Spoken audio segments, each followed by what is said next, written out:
Lift him up, July 3. The Deliverer, a humble shepherd.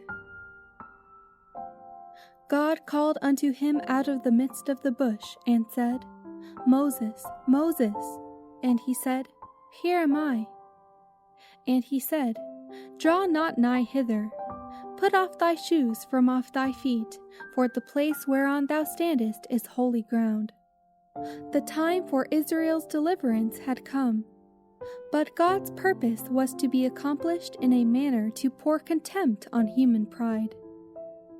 The deliverer was to go forth as a humble shepherd, with only a rod in his hand, but God would make that rod the symbol of his power. Leading his flocks one day near Horeb, the mountain of God, Moses saw a bush in flames.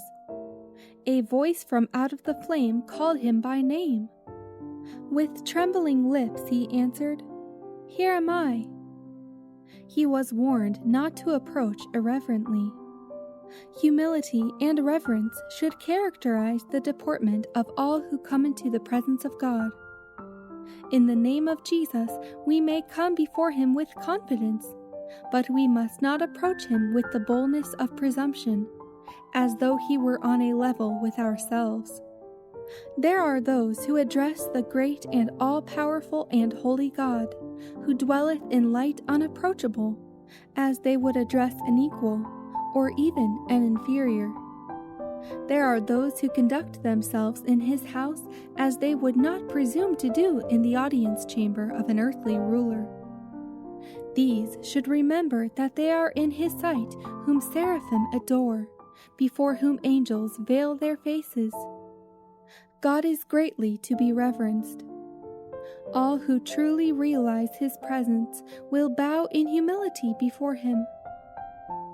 As Moses waited in reverent awe before God, the words continued, Come now, therefore, and I will send thee unto Pharaoh, that thou mayest bring forth my people the children of Israel out of Egypt.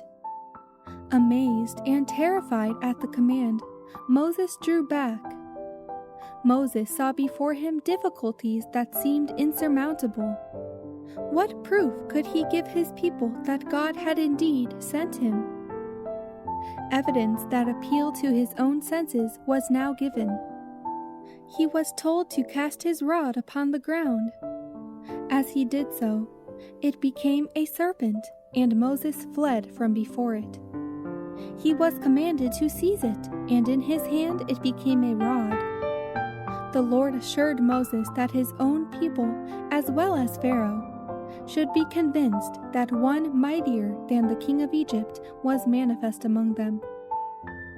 God blessed his ready obedience, and he became eloquent, hopeful, self-possessed, and well-fitted for the greatest work ever given to man.